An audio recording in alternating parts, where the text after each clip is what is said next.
This video has been sponsored by Affler and Retainful. Hey Shopify fam, welcome back to the One Shopify Podcast, your weekly dose of DTCT, digital hustle, and a strict no boasting zone. You all know what I mean.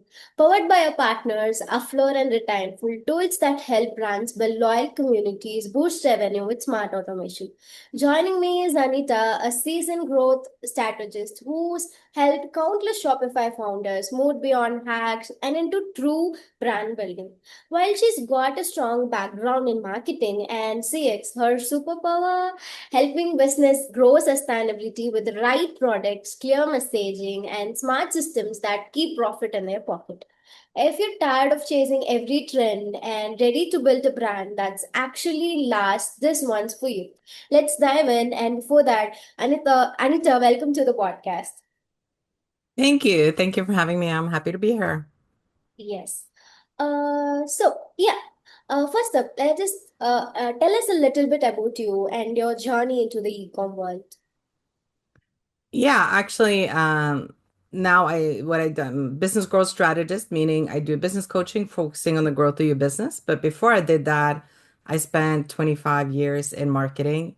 I worked for brands. I worked for an agency for many years. I had my own consultancy. So I worked on so many different types of business models, so many different industries.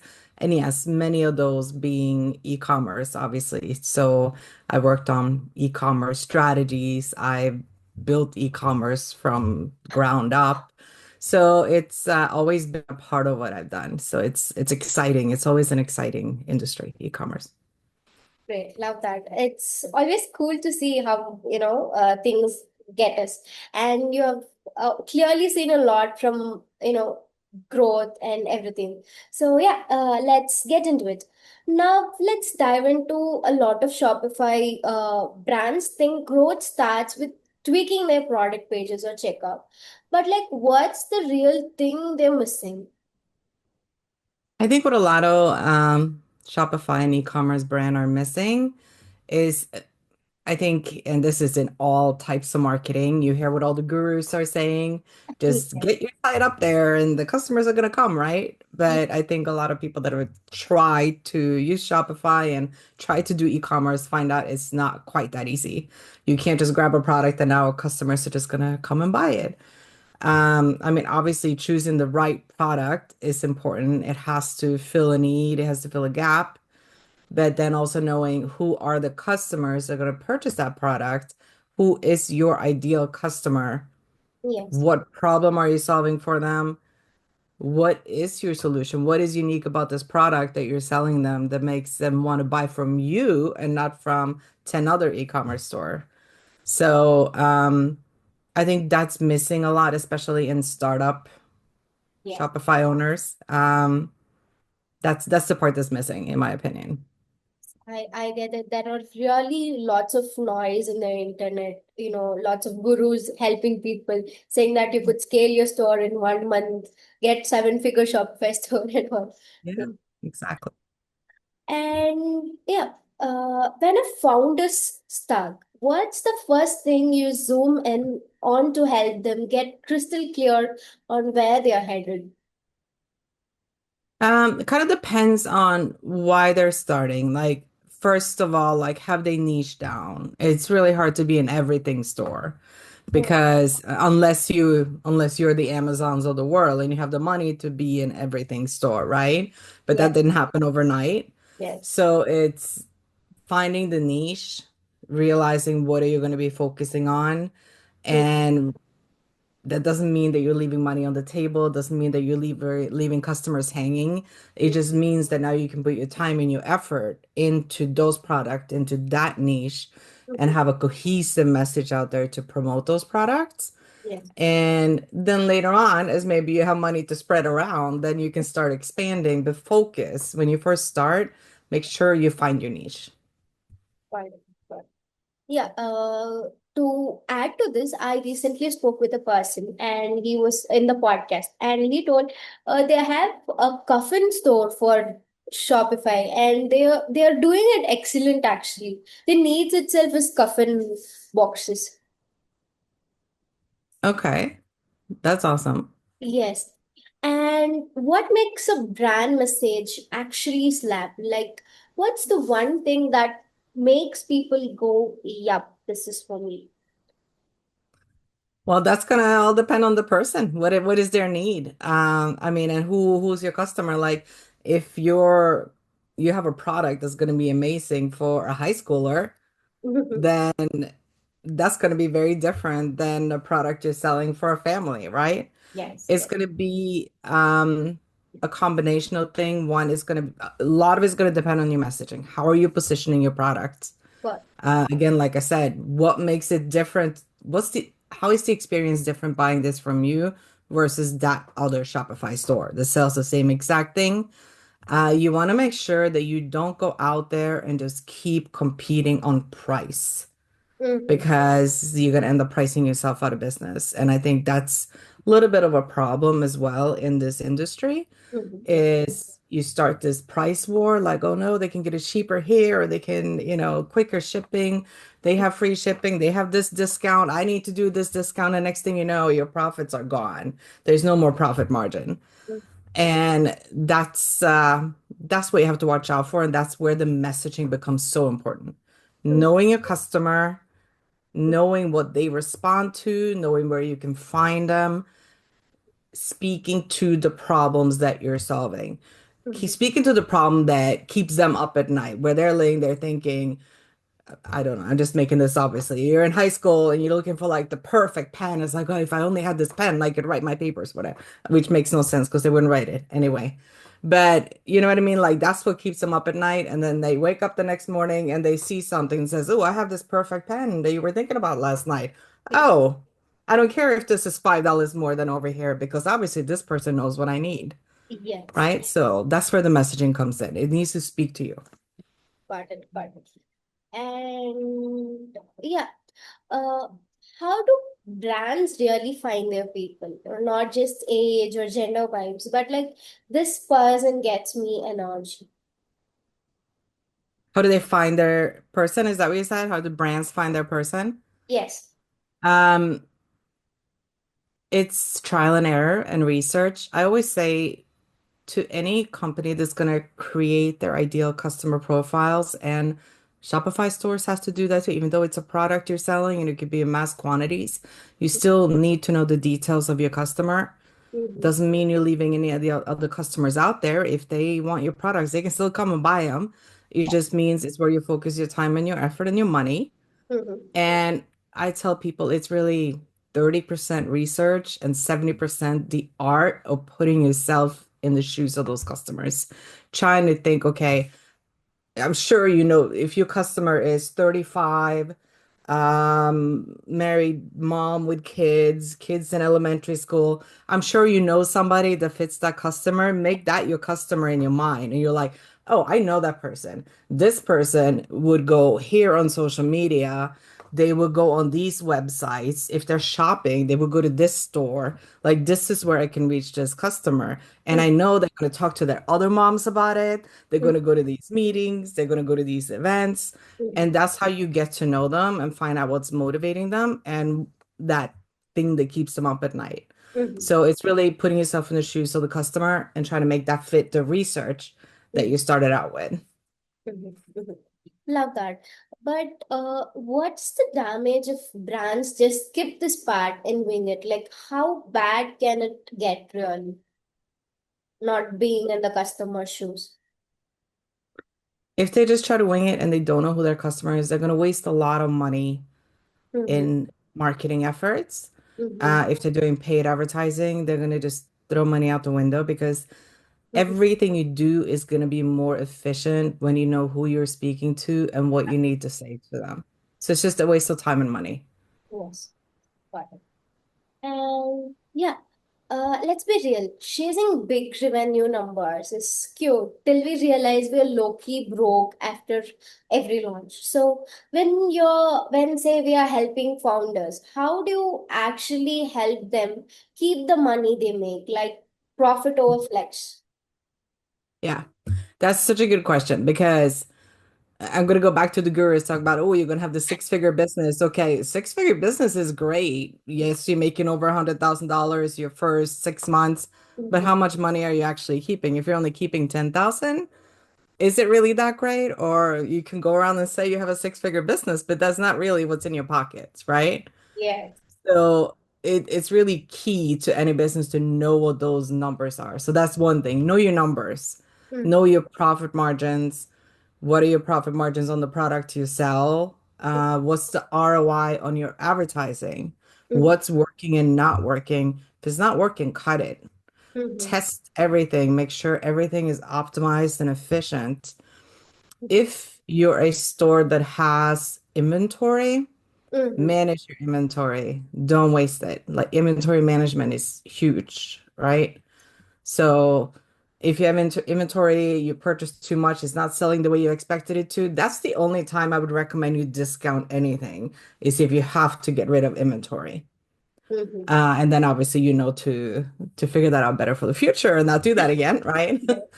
But it's just be efficient, know your numbers at least once a month. Spend 30 minutes going through your P&L, going through your inventory, going through your expenses for the month. Like, Mhm. did I really need to spend that? Was that an expense that helped me get a customer? Did that expense help me keep a customer? Or did that expense help me increase the lifetime value of a customer?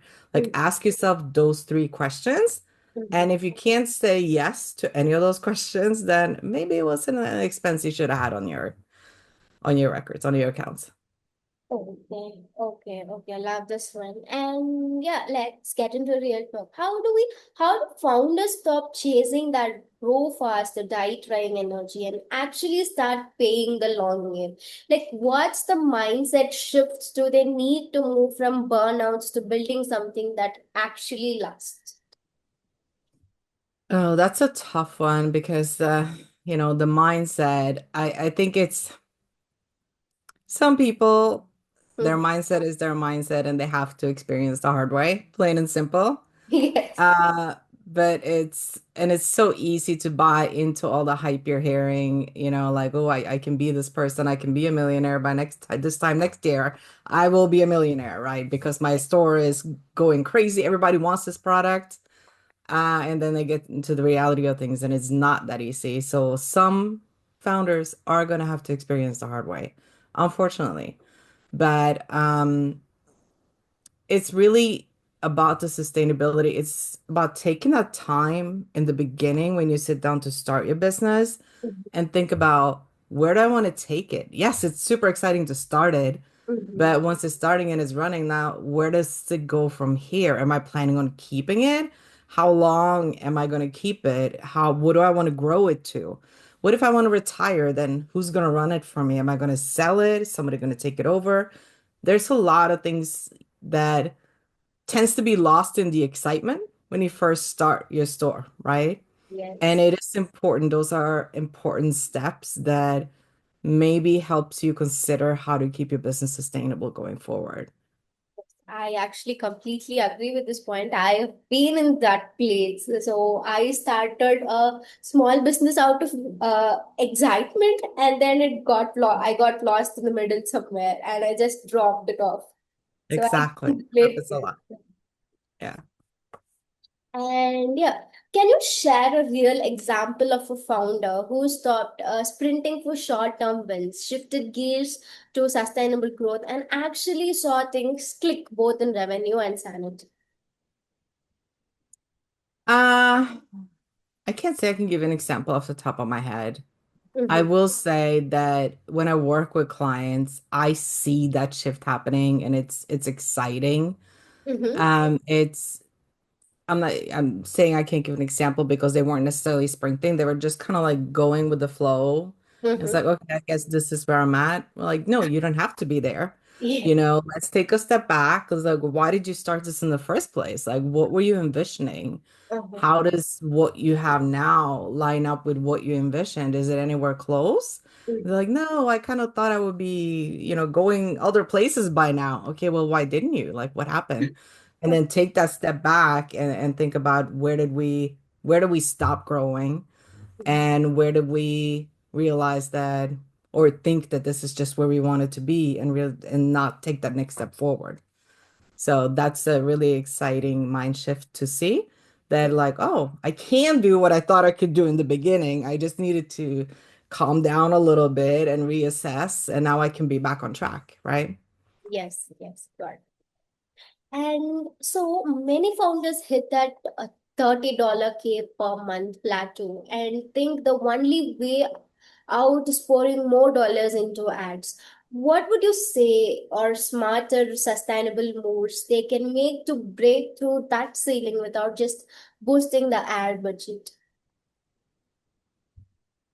Besides boosting the ad budget, well, obviously making sure that first of all the ads are efficient, so they're not, just keep doing what they have been doing, but continue optimizing the ads. And our environment changed, right? Our markets changed, our economy changed, our environment changed, trends change. Yes, So people I think change. it's important, yeah, I think it's important in this space specifically to always keep an eye on like what's going on. So if you hit a ceiling or you hit a plateau, Mhm, what do you need to do to kind of reinvent? It sounds like maybe you're a little stuck in what you were doing. So maybe you need to look at how you can diversify.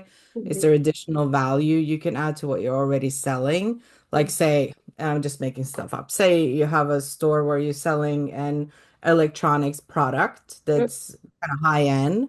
mhm, And so an added value could be, okay, you'll sell this product, but then you also sell classes on how to use it, right? mhm, So what are some ways you can innovate and make yourself different at the same time? mhm, Or are there other products to complement what you're selling? So you still have your niche, but mhm, maybe now you're complementing with other products that is a natural fit into what you're already doing.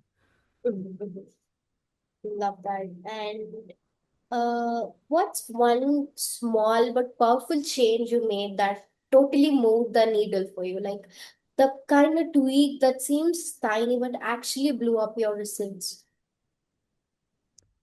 Now I'm actually going to go to mindset a little bit because what I said earlier about the profit and monitoring your expenses, I've actually seen that with clients where, Mm-hmm. they go through this exercise. And even if you don't do it every month, do it every quarter, go through all your credit card statements, all your bank statements, your P&L, and monitor every expense that comes out, all your subscriptions, your tools, your platforms, your vendor cost, everything on there, and realize that that doesn't have to be the cost that it is. Like, go negotiate with your vendors, negotiate with your internet company, your phone company, your insurance company. Make sure you do that on a regular basis. And especially for a Shopify store, your suppliers. Like, can you buy in bulk and save, and you're going to sell out without keeping overstock inventory?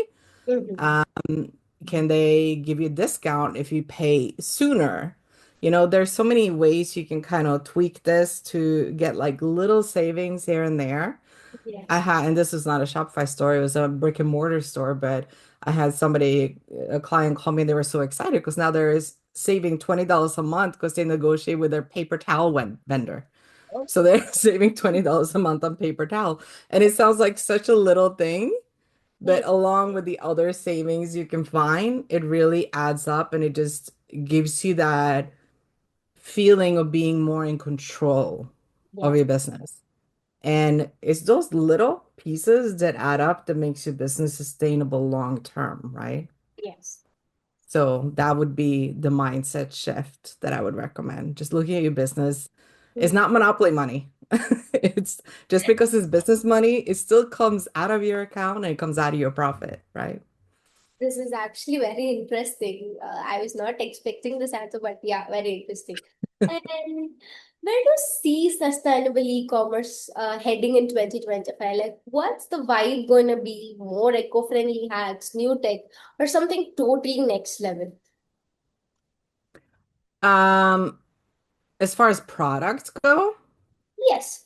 is that I can't answer. I'm not the product expert. I will openly admit that. What I will say in terms of outside of the products themselves, I know that what we've seen these last few years Mm-hmm. from consumers everywhere, and online consumers of any type of product, Mhm. they are so much savvier than it used to be. They want to buy from companies that they relate to, that they feel good about. It's they want to create a relationship with the companies they buy from. So I think it's going to be more and more important, even for plain e-commerce and Shopify store. You're selling a product, it's important to find Mhm. something about you that makes you relatable to the consumer. So don't be bland. You have to stand out. You have to find a way to make yourself stand out in the marketplace, Mhm. make yourself personable, relatable, and find that little uniqueness Mhm. that makes you different. That's what's going to translate into profit. Yeah, yeah. And yeah, so shall we have a lightning round? Okay. Ready? Quick answers, no filters, no gatekeeping, okay? Yeah. All right. So, one underrated mindset shift for e-commerce founders. That's what I said earlier. Start at the foundation. Think ahead. Why are you doing this? What's your goal? A tool or habit that helps you think clearly about business. ChatGPT. It's like my business manager at this point. One Shopify brand you think is getting sustainable growth right from your clients, maybe. Mm, I don't have an answer for that one. I can't say I can't say I know one that stands out at the top of mind for me. Okay. One sentence of advice for founders stuck in hustle mode. Stop hustling. Are you building a business for the long term? Or are you just hustling right now because this is your side gig and you just want to make a couple of extra bucks? If that's what you're doing, then keep hustling. But if it's not, then calm down, take a step back and think about it. Where are you going to go? What's your goal? And where's it going long term? Maybe reducing the noise itself will work wonder. We get frustrated when we see lots of things. Yeah. Yeah. And Anita, this was exactly the perspective for listeners need. A reminder that growth isn't just about more traffic or trendy tactics, but about building a business that's clear, intentional, and profitable. And yeah, we have come to the end of the episode. And to everyone listening, your store is more than a website. Build something that works, not just something that sells. Be sure to connect with Anita on LinkedIn, where she's super active, and I'm damn sure she'll not ghost you. And that's a wrap on another One Shopify podcast deep dive. If you have got value from this, smash that follow button, share with a fellow DTC founder, and check out our next episode where we're talking about, as usual, I'm not going to spill the tea right now. Stay tuned. Catch us next week for another Shopify deep dive. And Anita, thanks for coming. And we really had a great session with you. Thank you for having me. Yes. And until then, everybody grow smarter, not louder, sleep well, and stay curious. And this is Ashika signing off from the One Shopify podcast. Please.